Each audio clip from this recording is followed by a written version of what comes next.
bersama mengubah dunia. Percaya pada diri demi cita-cita. Belajar. Bismillahirrahmanirrahim. Assalamualaikum warahmatullahi wabarakatuh. Waalaikumsalam warahmatullahi wabarakatuh. Oke, selamat siang teman-teman semuanya. Semoga kita semuanya selalu dalam keadaan sehat walafiat dan selalu dalam lindungan Allah Subhanahu wa taala. Amin. Sehat-sehat semua kan? Hari ini gimana kabarnya nih? Sehat-sehat semua? Alhamdulillah sehat, Mbak. Oke, coba perkenalkan dulu dong. Ini ada siapa aja nih? Coba disapa. Pemirsa disapa ini. Ada siapa aja? Oke, assalamualaikum warahmatullahi wabarakatuh semuanya pemirsa. Ini saya sebagai mahasiswa PGMI semester 7. Nama saya sendiri Hanadi, asal dari Pulau Garam, Madura. Terima kasih. Ya, kayak Mas Hasan ya dari Madura. Ayo, ada siapa lagi yang satu? Assalamualaikum warahmatullahi wabarakatuh. Perkenalkan, saya Ayudian Latifah Zamani dari Prodi PGMI semester 7 non-rek Kedoya. Ya, halo Bayu. Mantap, Bayu dari Kedoya ya. Oke, baik. Ya. Perkenalkan, nama saya Eliza yang siang hari ini sebagai moderator dan presentator.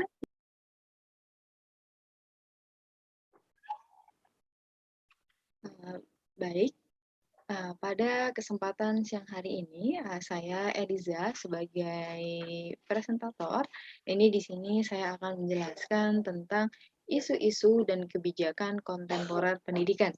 Nah, adapun yang akan kami jelaskan kepada rekan-rekan semuanya, ini tentang isu-isu dan kebijakan kontemporer pendidikan. Ini khususnya pada pendidikan madrasah ibtidaiyah dalam pandangan dunia. Nah, adapun yang nanti akan kami jelaskan, ini mulai dari tren demografik kontemporer, kemudian kami akan menjelaskan tentang prototipe madrasah ibtidaiyah, dan yang terakhir yaitu tentang memahami bagaimana madrasah ibtidaiyah dewasa ini dalam isu kelas dalam konteks kontemporer.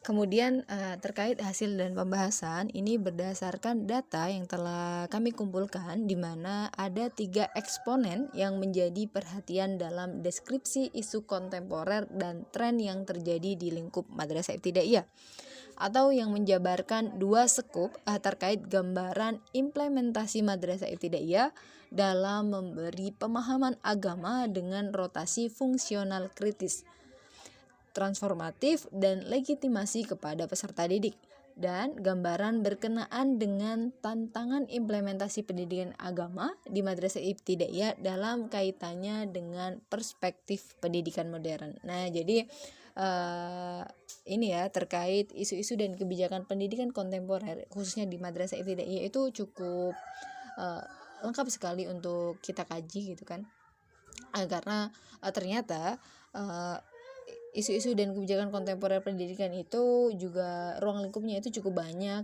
tidak hanya di bagi MI saja, ada juga isu secara globalnya, kemudian bagaimana kebijakan kontemporer bagi pendidikan secara umum dan lain sebagainya. Nah, begitu pula dengan kebijakan kontemporer pendidikan madrasah ibtidaiyah itu juga cukup banyak ruang lingkupnya. Nah, kemudian 3 eksponen dalam isu kontemporer dan tren yang terjadi di lingkup madrasah tersebut itu ada 3. Nah, ini yang menjadi pembahasan kita hari ini. Nah, ini mulai dari tren demografi kontemporer, kemudian prototipe madrasah ibtidaiyah, dan yang terakhir yaitu memahami madrasah ibtidaiyah dewasa ini atau isu sekarang yang terjadi di kelas dalam perspektif kontemporer. Langsung saja untuk pembahasan yang pertama, ini saya akan menjelaskan terkait tren demografik kontemporer. Nah, ini kami itu mengambil data atau berkaca gitu dari pertumbuhan pendidikan di Kalimantan Selatan. Kenapa?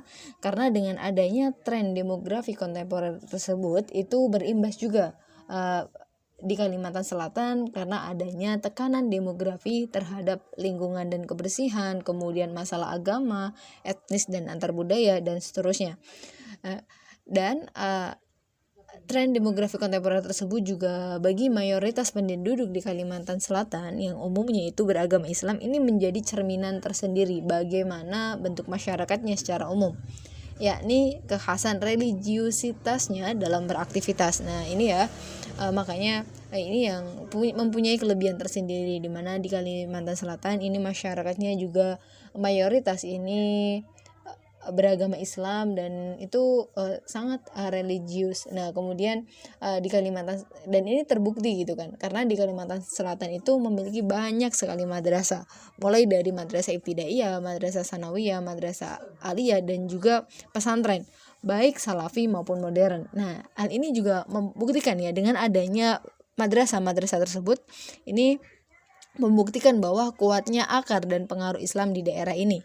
Nah, khususnya madrasah ibtidaiyah saja, ini di sana itu tercatat ada 563 madrasah. Nah, ini cukup banyak ya. Di Kalimantan Selatan itu madrasah cukup banyak, ada 563 madrasah ibtidaiyah. Coba kalau kita bandingkan dengan madrasah ibtidaiyah di misalnya di Jawa Tengah gitu kan, atau di Jawa Barat atau di ibu kota Jakarta, itu jarang sekali ada madrasah.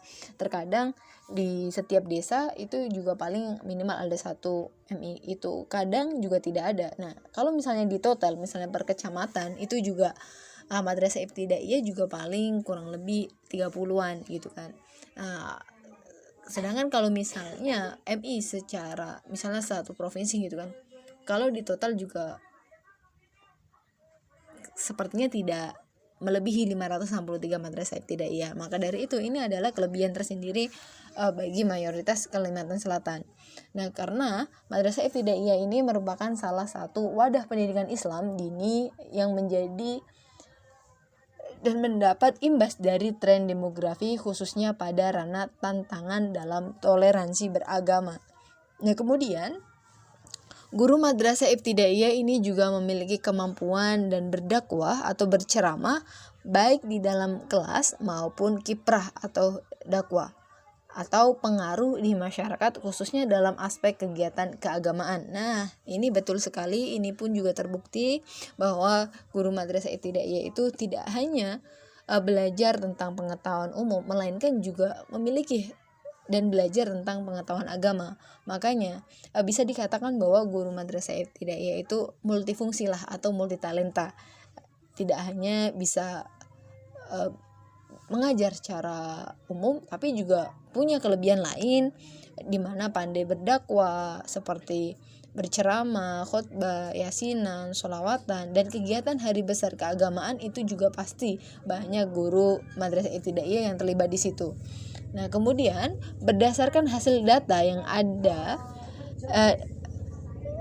dipahami bahwa syiar atau pengkajian agama yang dilakukan guru madrasah ibtidaiyah itu terbagi pada 4 domain. Nah, ini ternyata hasil data yang dapat dipahami ini ya terkait guru MI itu terbagi 4 domain. Apa aja sih domain tersebut? Nah, pertama ada domain individu, di mana ini hak asasi manusia yang mewadahinya.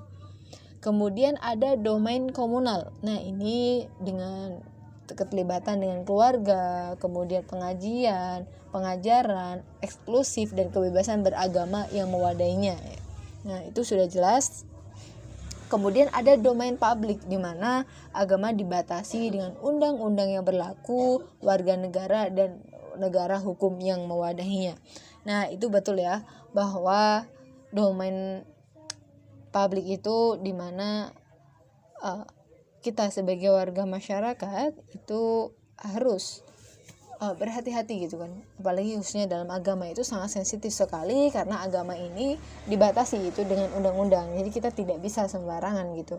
Kemudian domain yang keempat yaitu domain struktur politik negara, yaitu dengan ketegasan hukum negara dalam implementasinya yang mewadahinya. Selanjutnya yaitu berdasarkan sosio-religius culture demografi, ada 3 dimensi mendasar gambaran implementasi madrasah ibtidaiyah dalam memberi pemahaman agama.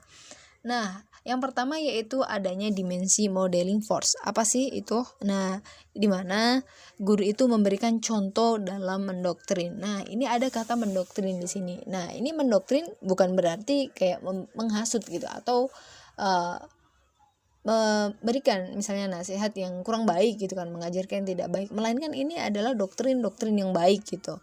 Nah, makanya itu ada kata modeling, adanya dimensi modeling force, di mana guru memberikan contoh yang baik kemudian siswa menirunya. Nah, dan guru itu memberikan contoh dalam mendoktrin tersebut. Nah, kemudian yang kedua yaitu ada dimensi cognitive force. Nah, ini ada kata kognitif. Nah, sudah jelas ya, berarti pengetahuan, bahwa pembentukan pengetahuan agama yang diberikan guru kepada peserta didik itu lebih bersifat eksklusif semi totalitas.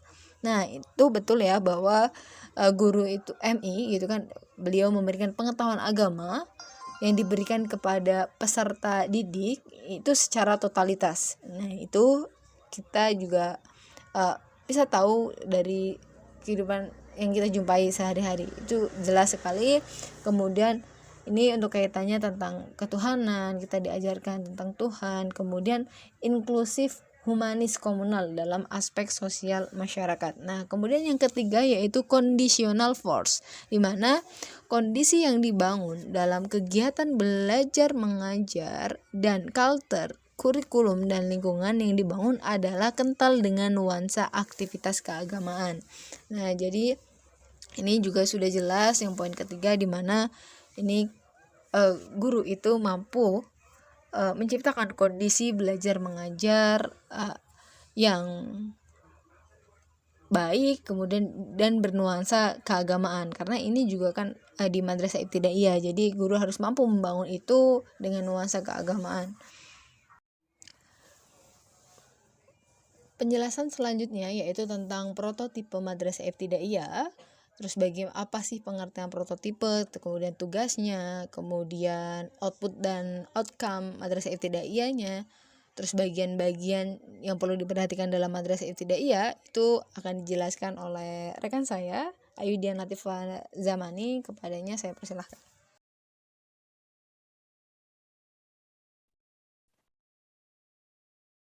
Bismillahirrahmanirrahim. Assalamualaikum warahmatullahi wabarakatuh. Baik, saya di sini akan sebelumnya perkenalkan, saya Ayudian Latifah Zamani, Prodi PGMI semester 7 di Universitas Nahdlatul Ulama Indonesia. Di sini saya akan menjelaskan bagian kedua, yaitu prototipe madrasah ibtidaiyah. Nah,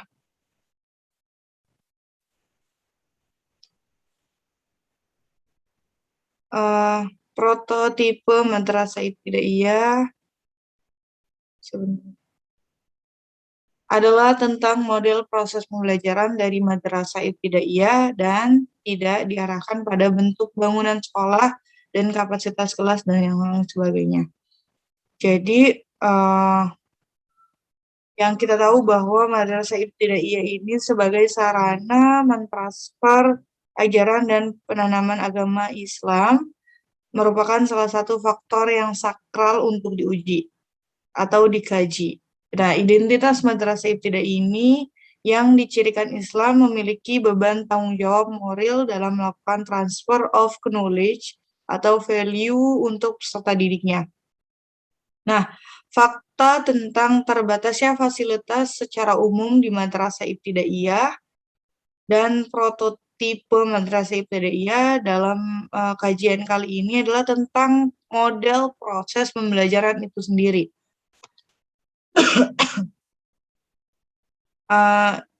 Di mana itu tidak pada mengarahkan kepada bangunan dan juga kapasitas kelasnya, namun lebih kepada tugas dan tanggung jawab guru. Nah, tugas dan tanggung jawab guru adalah mengajar serta mendidik dan juga meneliti keadaan peserta didiknya. Nah, kita tahu bahwasanya tugas dan tanggung jawab dari seorang guru adalah mengajar, mendidik, dan juga meneliti keadaan peserta didiknya. Apakah keadaan peserta didiknya bisa untuk melakukan pembelajaran pada saat pembelajaran berlangsung. Kemudian selanjutnya di sini ada proses pembelajaran dari prototipe Madrasah Ibtidaiyah itu ada 5. Yang pertama, output dan outcome Madrasah Ibtidaiyah itu sendiri ada input Madrasah Ibtidaiyah, ada proses pembelajaran yang konvensional, ada materi yang diajarkan, ada instrumen input dan informal input. Nah, dari kelima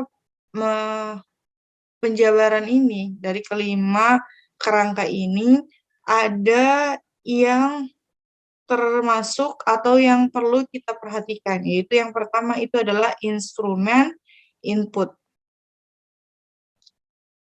Nah, instrumen input ini adalah selain yang tadi saya katakan bahwa instrumen input adalah kurikulum, bahwa yang mengakomodir ilmu agama dan ilmu pengetahuan umum, serta rutinitas penanaman kegiatan keagamaan, dan juga ekstrakurikuler, dan juga difasilitasi kelas yang memadai, seperti adanya papan tulis, dan yang lain sebagainya. Nah, proses pembelajaran akan lebih optimal jika fasilitator atau kepala sekolah mampu secara optimal memfasilitasi semua potensi-potensi yang ada di madrasah.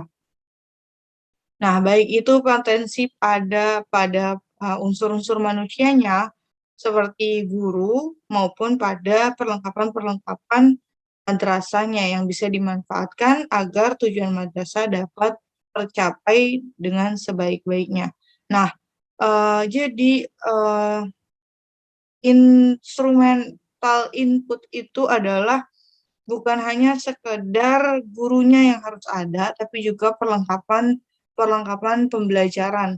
Nah, ketika gurunya ada tapi perlengkapan pembelajarannya tidak ada, maka ada satu kondimen yang memang diharuskan ada tetapi tidak ada. Jadi sebenarnya tugasnya fasilitator atau kepala sekolah itu mengoptimalkan fasilitas yang menjamin sebuah pembelajaran dengan maksimal. Kenapa seperti itu? Karena dengan dijalankannya semuanya dengan baik, dilakukannya dengan optimal, maka secara tidak langsung tujuan dari pembelajaran itu tercapai. Gitu. Nah, terus juga tugas dari fasilitator atau kepala sekolah adalah menyusun program yang bersangkutan dengan serangkaian kegiatan dan bertanggung jawab atas terlaksananya program sehingga terjadinya kualitas pendidikan khususnya di Madrasah Ibtidaiyah meningkat lebih baik. Nah, jadi bukan hanya tugas fasilitator adalah mengoptimalkan guru dan juga perlengkapan yang memadai, tetapi juga menyusun program-program yang berkaitan dengan pembelajaran di sekolah. Dan juga bukan hanya menyusun, tapi juga bertanggung jawab atas terlaksananya program tersebut. Supaya nantinya pendidikan di Madrasah Ibtidaiyah khususnya bisa meningkat jauh dari sebelumnya. Nah, kemudian kita bisa meningkatkan dengan cara audio visual aids untuk peserta didik usia 7-12 tahun. Nah, kenapa ini penting? Karena dengan adanya audio visual aids, ini mendukung transfer of methodology. Karena dengan adanya audio visual aids ini, kita bisa memberikan ilmu atau guru bisa memberikan ilmu melalui bantuan atau melalui alat bantu seperti LCD maupun proyektor. Nah, dengan bantuan media berbasis audiovisual ini juga memudahkan anak dalam memahami materi yang disampaikan, karena peserta didik pada usia Madrasah Ibtidaiyah adalah masa penggunaan logika yang memadai. Nah, jadi sebenarnya yang kita tahu bahwasanya di madrasah ibtidaiyah itu umumnya rata-rata yang saya temui adalah masih menggunakan media yang seadanya atau bahkan malah tidak ada media. Jadi anak atau peserta didik diberikan materi dengan cara metode ceramah, dan itu pun dengan ya satu-satunya metode yang diberikan tanpa alat bantu atau tanpa media yang dipergunakan.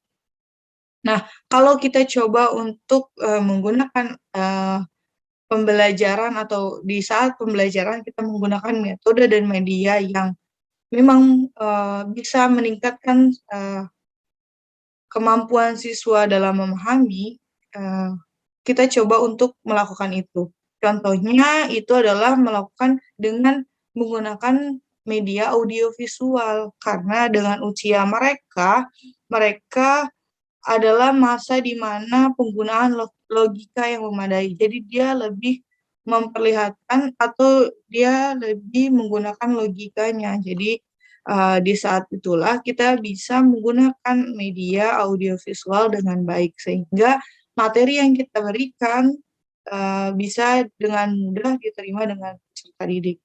Dan juga sebenarnya kalau kita menggunakan alat bantu seperti media audiovisual, secara tidak langsung itu adalah mempermudah kita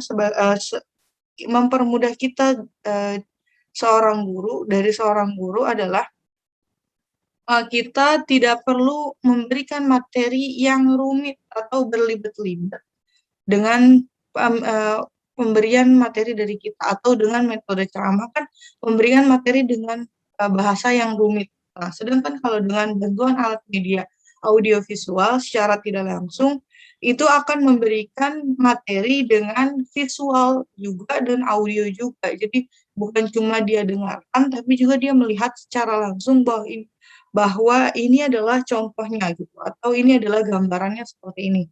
Jadi anak akan lebih mudah memahami ketika diberikan media audiovisual. Kenapa saya bisa bilang seperti itu? Karena saya sudah mencoba ketika melakukan pembelajaran di sekolah, dan itu saya memberikan metode dan media dengan yaitu tadi audiovisual. Nah, itu memberikan kemudahan kepada peserta didik untuk lebih memahami. Dan juga bukan hanya itu, dan juga itu akan memberikan progres yang lebih kepada peserta didik dengan hasil pembelajaran atau dengan hasil belajar mereka. Jadi dengan kita memberikan materi tersebut dengan menggunakan alat bantu media, yaitu audiovisual contohnya, maka itu akan memberikan hasil belajar yang berprogres atau ada peningkatan dari yang sebelumnya. Nah, selanjutnya itu adalah yang kedua adalah environmental inputs. Nah, berdasarkan data yang sudah dikumpulkan, bahwa dapat disimpulkan regulasi dan peraturan madrasah ibtidaiyah sudah berjalan dengan baik. Demografi juga mempengaruhi proses pembelajaran. Nah, dan proses pembelajaran pun sudah seharusnya mampu secara kontekstual membantu tantangan yang dihadapi dari konteks demografi. Misalnya, atau contohnya dengan penanaman agama yang lebih dikenalkan dengan cinta lingkungan dan kebersihan alam. Nah, khususnya kalau kebersihan alam bagi peserta didik yang memang rumahnya berdekatan dengan pesisir sungai, jadi kita bisa melakukan itu dengan secara langsung gitu. Nah, lebih menekankan ajaran yang bermuara pada pendidikan yang multikultural serta inklusivitas beragama dan toleransi antar umat beragama, dan pengenalan madrasah tentang edupreneurship sejak dini.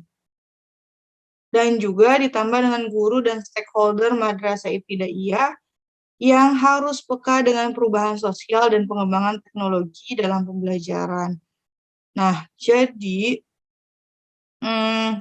di environmental input ini secara tidak langsung memberikan kita bahwa kita seharusnya memberikan materi itu dengan tujuan untuk memberikan nilai-nilai positif di dalamnya, yaitu salah satunya dengan memberikan pengenalan tentang edupreneurship sejak dini.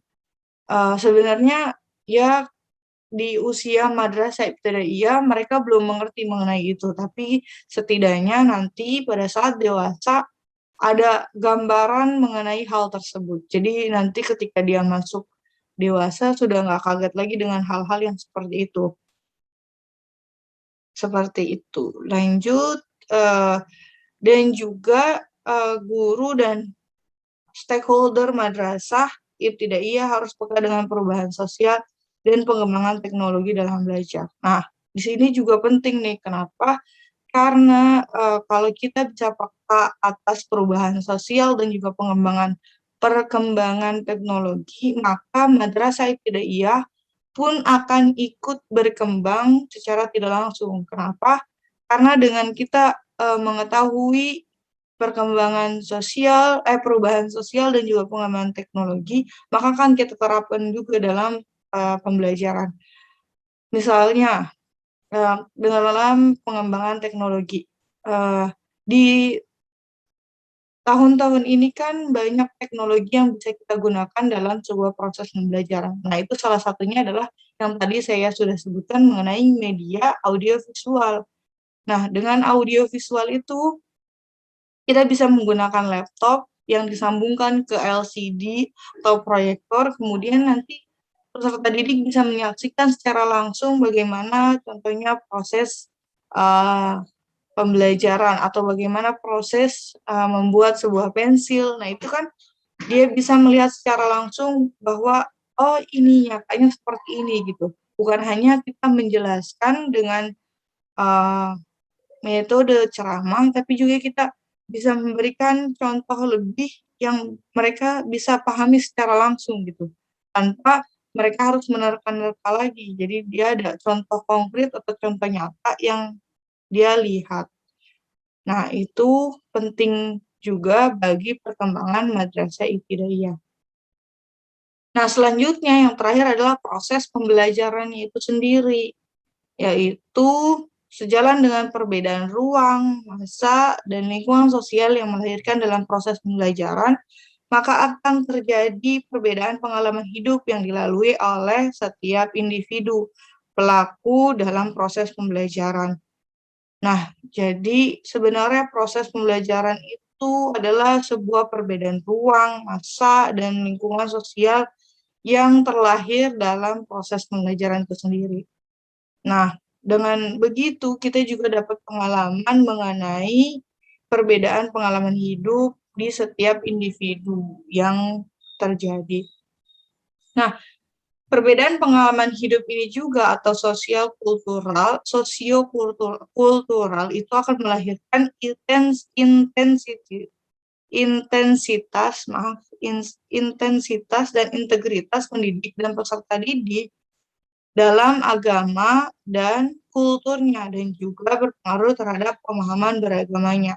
Nah, dengan kita mengetahui perbedaan pengalaman hidup atau sosiokultural, nah ini juga dapat meningkatkan intensitas dan integritas kita sebagai pendidik dan juga peserta didik dalam agama maupun kultur. Nah, ya kita tahu bahwa di Indonesia agamanya bukan hanya agama Islam, tetapi juga ada berbagai macam agama yang terdapat di Indonesia. Begitupun dengan suku, budaya, dan kulturnya. Bukan hanya, misalkan hanya ada suku Sunda dan yang lain sebagainya, tapi banyak suku-suku lain, ras, dan budaya kultur yang ada di Indonesia. Nah, dengan begitulah kita bisa saling memahami satu sama lain. Makanya kenapa itu penting? Karena itu adalah pengalaman hidup yang memang harus kita ketahui. Nah, contohnya dalam pendidikan agama Islam. Ketika kita memberikan materi tentang pendidikan agama Islam, itu salah satu hal penting bagi kehidupan. yang diharapkan dapat mengakomodir atau membangun karakter peserta didik yang selalu berupaya untuk menyempurnakan iman, takwa, serta akhlaknya dan aktif dalam peradaban keharmonisan kehidupan, khususnya dalam memajukan peradaban bangsa yang martabat, cinta tanah air, dan yang lain sebagainya. Nah, dengan kita memberikan materi-materi tersebut kan terdapat nilai-nilai yang terkandung di dalamnya. Maka dengan begitu diharapkan terjadinya siswa mampu memberikan fondasi terhadap dirinya mengenai iman, takwa, dan akhlaknya dalam kehidupan sehari-hari, sehingga nantinya siswa juga bisa menggunakan itu ketika terjadi sesuatu dalam kehidupannya, gitu. Jadi ada benteng di hidupnya, seperti itu.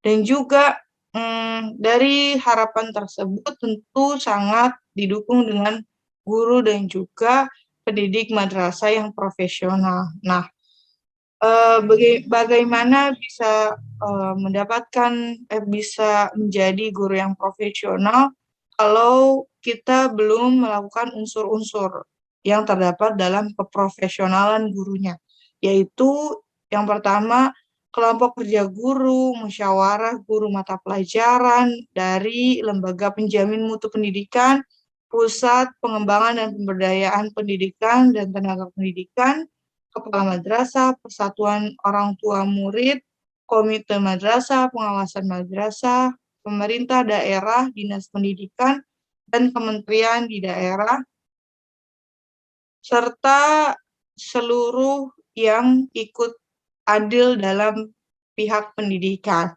Nah, dengan kerjasama ini yang baik dari semua unsur tersebut dapat pembaharuan pendidikan secara teratur, terarah, dan berkesinambungan. Maka profesional guru menjadi suatu hal yang nyata dan adanya ide, konsep, dan strategi pendidikan yang bisa diimplementasikan dalam proses pembelajaran yang mampu mengakomodir proses pembelajaran menjadi optimal atau menjadi lebih baik dari yang sebelumnya. Nah, jadi dengan kita guru melakukan profesional sesuai dengan unsur-unsur tersebut, maka secara tidak langsung kita bisa memberikan suatu pembaharuan terhadap madrasah khususnya untuk lebih baik, untuk memberikan ide-ide kita, terus memberikan konsep-konsep baru, strategi baru yang bisa kita kembangkan di madrasah ibtidaiyah. Nah, mungkin itu saja penjelasan saya mengenai prototipe madrasah ibtidaiyah. Untuk selanjutnya nanti akan dijelaskan oleh rekan saya. Sekian dari saya. Sebelumnya mohon maaf apabila ada kesalahan dan kekurangan. Oke, assalamualaikum warahmatullahi wabarakatuh, teman-teman semuanya. Di sini saya akan melanjutkan penjelasan dari Mbak Eliza dan Mbak Ayu tadi mengenai tentang isu-isu dan kebijakan kontemporer pendidikan. Tadi Mbak Eliza sudah menjelaskan mengenai tentang tren demografi kontemporer dan Mbak Ayu sudah menjelaskan mengenai tentang prototipe madrasah ibtidaiyah. Nah, di sini saya akan menjelaskan tentang memahami madrasah ibtidaiyah dewasa ini atau isu di kelas dalam konteks kontemporer. Berdasarkan data yang dikumpulkan terkait tren isu di kelas yang dihadapi di madrasah ibtidaiyah, maka disimpulkan ada 12 hal yang urgent yang menjadi perhatian utama khususnya di dalam kelas dalam kaitannya dengan perspektif pendidikan modern. Nah, di sini ada 12 hal yang emang itu sangat urgent untuk kita pahami bersama mengenai tentang isu di kelas dalam konteks kontemporer ini. Nah, apa saja sih yang 12 itu tadi? Nah, yang pertama itu literasi media dan tren teknologi. Yang kedua ukuran kelas, yang keempat pendidikan multikultural, yang keempat itu pembelajaran yang berbasis sosial dan emosional. Terus yang kelima ada perilaku atau sikap peserta didik dalam perilaku atau sikap peserta didik dan bullying. Terus yang keenam bentuk pekerjaan rumah, tes dan evaluasi pembelajaran. Terus yang ketujuh itu orang tua. Yang kedelapan itu ada manajemen waktu. Yang kesembilan ada pengembangan profesionalitas pendidik. Nah, itu dari 9 poin ini ada 9 dari 9 yang saya sebutkan ada 12 poin. Tadi saya udah jelaskan mengenai tentang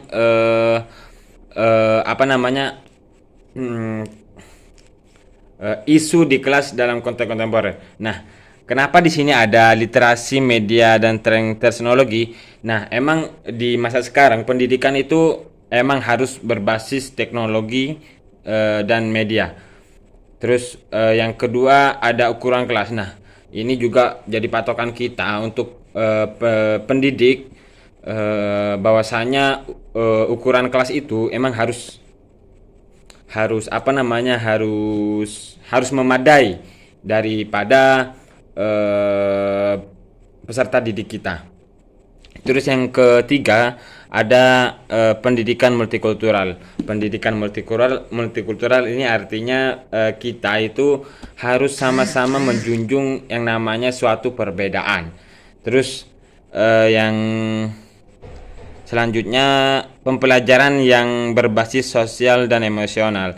Jadi artinya antara pendidik dan yang dididik atau peserta didik kita harus menjalin emosional yang baik. Terus yang selanjutnya perilaku atau sikap peserta didik dan bullying. Nah, perilaku ini emang menjadi suatu nilai tersendiri mengenai peserta didik kita, peserta didik. Terus ada bentuk pekerjaan rumah, tes dan evaluasi pembelajaran. Nah, kadang kita itu sebagai pendidik cuman ngasih pekerjaan rumah doang. Kadang kita tidak mengevaluasi pekerjaan atau soal-soal yang kita udah kasih terhadap peserta didik. Terus orang tua ini juga faktor paling penting faktor paling penting dalam pendidikan. Karena apa? Di dalam pendidikan itu yang berperan itu bukan cuman hanya peserta didik dan guru. Namun juga orang tua berperan di luar di luar pendidikan, karena orang tua ini yang akan membawa anak itu menjadi misalkan kita mau menjadikan anak itu pintar, ya itu juga tergantung orang tuanya di rumah. Misalkan ketika kita sudah mengajar dan yang udah kita ajarin, dan setelah kita ajarin nyampe rumah sama orang tuanya dibiarin. Maksudnya dibiarin, tidak ditanyakan apa yang udah dikasih sama guru-gurunya. Terus tentang manajemen waktu. Nah, manajemen waktu ini juga sangat penting ya di lingkup pendidikan, di lingkup sekolah dan lain sebagainya. Karena apa? Kita sebagai insan, sebagai manusia itu emang harus memanfaatkan waktu sebaik-baiknya. Terus yang terakhir pengembangan profesional pendidik. Nah, emang di masa sekarang emang masih banyak guru-guru yang masih belum profesional terhadap terhadap perannya, terhadap karirnya. Karena apa ya? Mungkin mereka itu masih belum punya keinginan atau belum punya patokan. Ya begitulah kira-kira. Kadang orang guru itu ya, kadang guru emang cuma ngajar doang. nggak nggak profesional, karena ini juga apa namanya, faktor faktor latar belakangnya. Kadang latar belakang itu juga mempengaruhi jadi seorang guru. Kadang guru itu tidak murni dari pendidikan guru atau pendidikan agama Islam misalkan.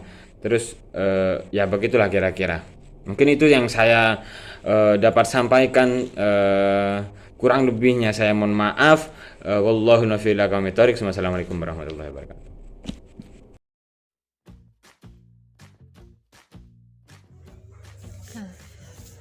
Baik, itu tadi penjelasan dari kelompok kami.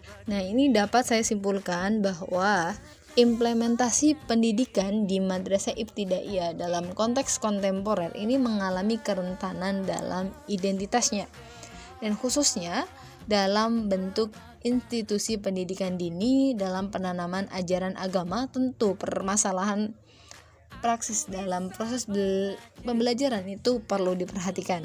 Kemudian dalam kajian ini atau pembahasan ini juga dapat disimpulkan bahwa isu kontemporer dan tren yang terjadi di lingkup madrasah ibtidaiyah itu perlu digambarkan secara komprehensif. Dan berdasarkan ini hasil yang telah kelompok kami buat, ini juga dapat digambarkan gitu bahwa ada 3 eksponen yang tadi saya jelaskan itu juga menjadi perhatian dalam deskripsi isu kontemporer yang tren yang terjadi di lingkup madrasah ibtidaiyah, atau yang menjabarkan 2 sekup terkait gambaran implementasi madrasah ibtidaiyah dalam memberi pemahaman agama dengan rotasi fungsional kritis, transformatif, dan legitimasi kepada peserta didik, dan gambaran berkenaan dengan tantangan implementasi pendidikan agama di madrasah ibtidaiyah dalam kaitannya dengan perspektif pendidikan modern. Kemudian dari 3 eksponen dari isu kontemporer dan tren yang terjadi di lingkup madrasah ibtidaiyah tersebut adalah tren demografik kontemporer, kemudian prototipe madrasah ibtidaiyah, dan memahami madrasah ibtidaiyah khususnya isu sekarang yang terjadi di kelas madrasah ibtidaiyah dalam perspektif kontemporer. Jadi itu aja yang dapat kami sampaikan. Nah, bahwa sudah jelas bahwa isu dan kebijakan kontemporer pendidikan itu juga ruang lingkupnya cukup banyak, ada secara global, kemudian ada yang khusus madrasah ibtidaiyah, khusus sekolah dasar, dan khusus untuk pendidikan secara umum. Nah, mungkin jika teman-teman ingin bertanya atau menambahkan, bisa banget dengan mengetik di kolom chat atau menanyakan langsung kepada kami. Kurang lebihnya kami mohon maaf. Semoga apa yang kami sampaikan bermanfaat. Akhirul kalam, wallahul muwaffiq ila aqwamit thoriq. Wassalamualaikum warahmatullahi wabarakatuh.